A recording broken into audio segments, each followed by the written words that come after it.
मैं अपने चैनल को एक नया इंट्रोडक्शन दे रही हूँ। छोटा सा इंट्रोडक्शन होगा। मेरे चैनल का नाम है all about English.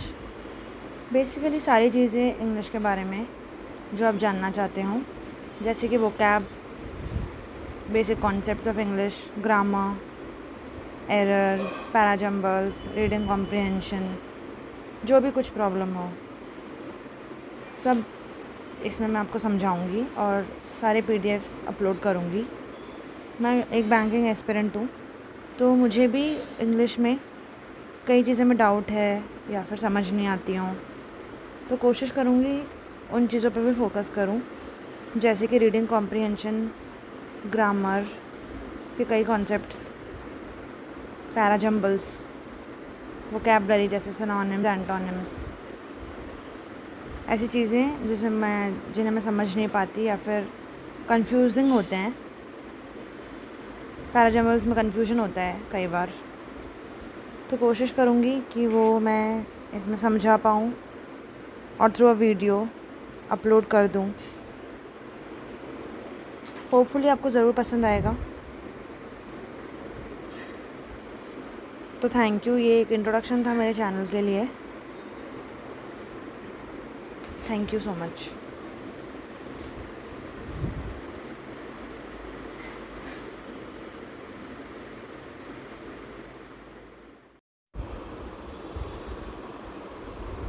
Hey guys, आज अपन पढ़ने जा रहे हैं वोकैबलरी। तो पहला वर्ड है कर्ल्ड, जो एक वर्ब है और इसे प्रोनाउंस करेंगे एज कर्ल। इसका मीनिंग है टू गैदर या फिर टू कलेक्ट। इसके सिनोनिम्स हैं विनो, इलेक्ट या फिर सिफ्ट। एंटोनिम्स हैं डिसिपेट या फिर स्कैटर, मतलब फैला हुआ। इसका हिंदी मीनिंग है चुनना या फिर चुनाव करना। इसका एग्जाम्पल सेंटेंस है the test is conducted so that they can be culled for further round of interview. Next word is equipoise, which is a noun and it is pronounced as equipoise. इसका meaning है even balance या फिर equilibrium. Synonyms हैं symmetry या फिर counter balance. Antonyms हैं imbalance या फिर अनइवननेस। हिंदी मीनिंग है संतुलन या फिर बैलेंस बनाना। इसका एग्जाम्पल सेंटेंस है I never saw him lose his state of equipoise, मतलब मैंने उसे कभी भी उसका दिमागी संतुलन खोते हुए नहीं देखा।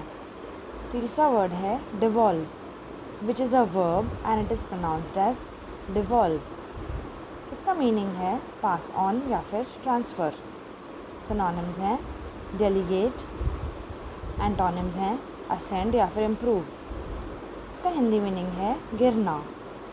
एग्जाम्पल सेंटेंस है in political terms it is about devolving and decentralising power. Fourth word है subvention, which is a noun and it is pronounced as subvention. इसका मीनिंग है ग्रांट ऑफ मनी या किसी की हेल्प हम करते हैं पैसे के थ्रू। सिनोनिम्स हैं असिस्टेंस, बेनिफैक्शन या फिर बाउंटी। इसके एंटोनिम्स हैं रेपुजिएशन या फिर डीनियल। डीनियल मतलब अपन किसी चीज़ के लिए मना कर देते हैं, वही होता है डीनियल।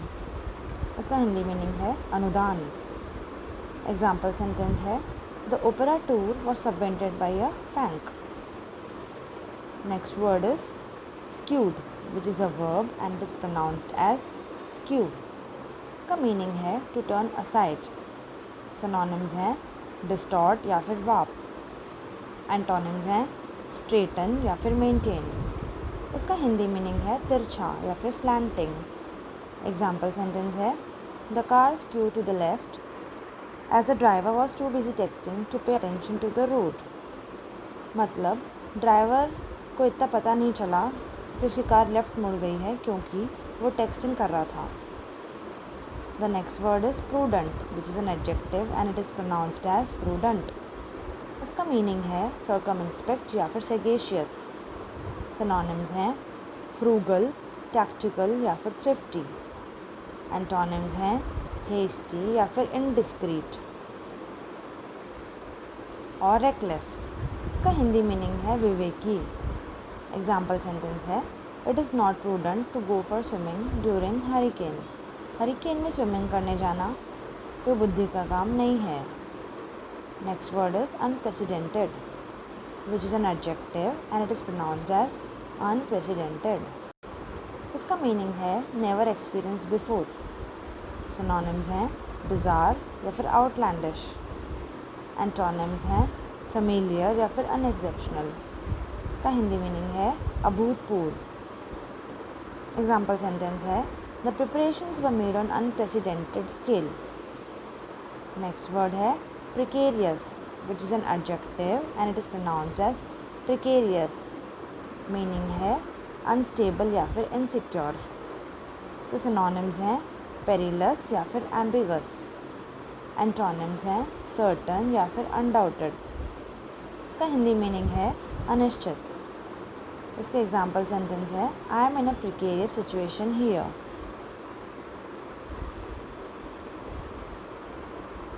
The next word is bolster, which is a noun and it is pronounced as bolster. Meaning है हेल्प करना या फिर एड. सिनोनिम्स हैं सस्टेन या फिर रेनफोर्स. इसके एंटोनिम्स हैं अंडरमाइन या फिर ऑब्स्ट्रक्ट. ऑब्स्ट्रक्ट का मीनिंग है रुकावट. इसका हिंदी मीनिंग है आधार.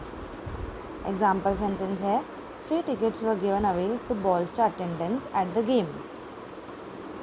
The next word is plethora, which is a noun and it is pronounced as plethora. Plethora नहीं, plethora. मीनिंग है ओवर अबेंडेंस या फिर एक्सेस. सिनोनिम्स हैं प्रोफ्यूजन, सरफीट या फिर प्लेंटी. इसके एंटोनिम्स हैं स्केर्सिटी या फिर रेयरिटी. इसका हिंदी मीनिंग है अधिकता.